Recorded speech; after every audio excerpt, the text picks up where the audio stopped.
Hi, I'm Krista Taylor, and this is a Night Pulse video conversation. Today we're talking with Jessica Clark of the Center for Social Media. Jessica, thanks so much for being with us. Tell us a little bit about the center.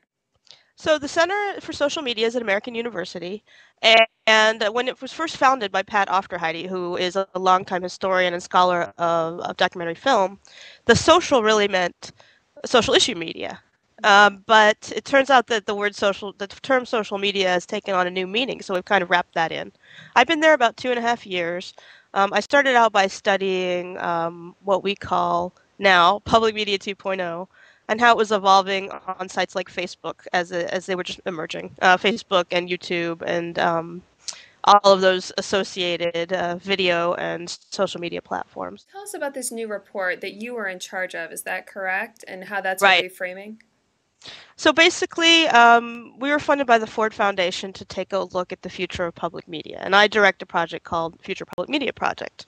I'm going to hold the report up, but I think it might be backwards.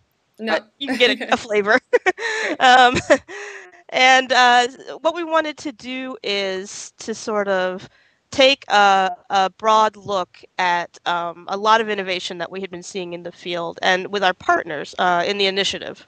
The initiative is called Global Perspectives in a Digital Age, and it involves a lot of traditional podcasters, but also new projects like Witness and New American Media, people who are really, expanding the envelope of what public media might look like. hmm And how is public media different than other people who are using these same social media tools? Well, the way that we're defining it, the way that used to be defined is through who funded it. hmm It's publicly funded. There's also a second term that people sometimes stumble across, which is it publicly available? And accessibility is important, but that's not really what we're talking about. The way we're redefining it is that it's media for public knowledge and action, media that forms publics. And that's a sociological concept that means not just audiences, but groups of people who gather together around an issue in a democracy and use media to communicate and to solve problems. So in the report, you talk about decoupling public media content from outlets. Can you tell us a little bit more about that? Yeah, one of the things that we're arguing is that it's not just about creating content and having people engage with it, having publics engage with, your film or your newspaper or whatever. It's also about creating context for engagement. And so one of the concepts we're looking at is, can we create a national public network for engagement that allows issues to bubble up, that isn't necessarily a top-down structure? And how would that function and how would it be funded and regulated and all of those things? So we're seeing a lot of experiments in this area in the government transparency movement, where people are being given platforms where they can, bring the issues to bear that they think are the most important, often in question form or in bill form or talking point form, and then people get to vote on them, they get to debate them, they get to parse them, and it doesn't really require a journalist to write the story about the issue. It's more of a grassroots process. We're not saying that solves all the problems. We're just saying that if you decouple the engagement platform idea from the media producers, then you get a different set of possibilities than you might if you have a more top-down structure. So is this then, would the online town hall that happened last week be a good example of that? Yeah, that's a perfect example. And we're seeing a lot of different experimentation, some of which involves traditional journalists and some of which doesn't. Like there was a project called the People's Press Conference, which basically gathers citizen questions. And it's a bipartisan project. It involves the Nation, the Washington Times, and the Personal Democracy Forum.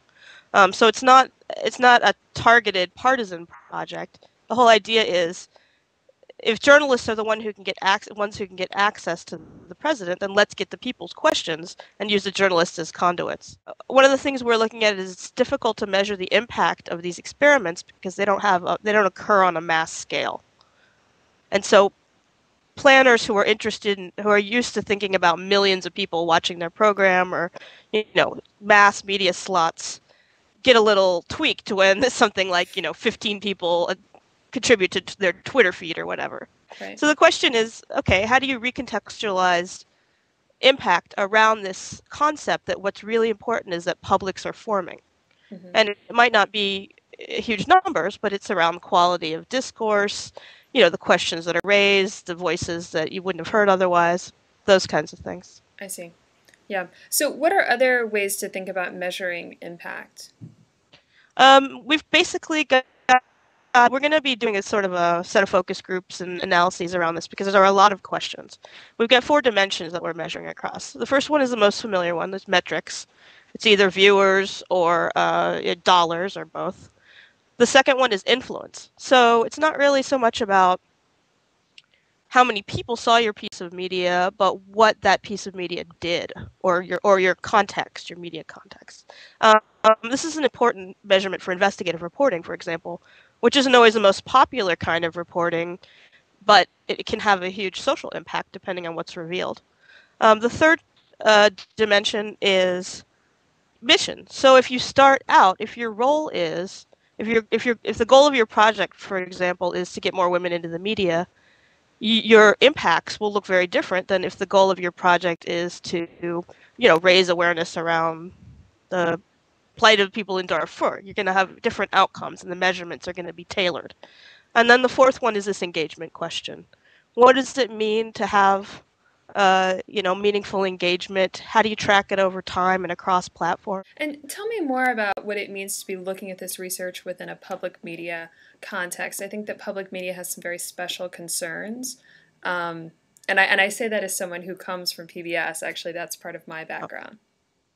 It means that it's important to understand that the media projects need to serve, a broad cross-section of citizens.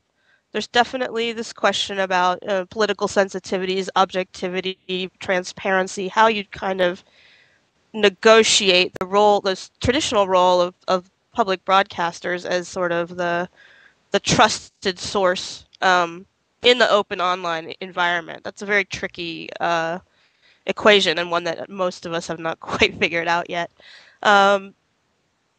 Public funding ties into that, obviously, because people have a different association with public media. They feel like they have a certain amount of ownership, and they want to know if something's going wrong. They feel have a personal stake in it. Part of what we're looking at is how the conditions have shifted.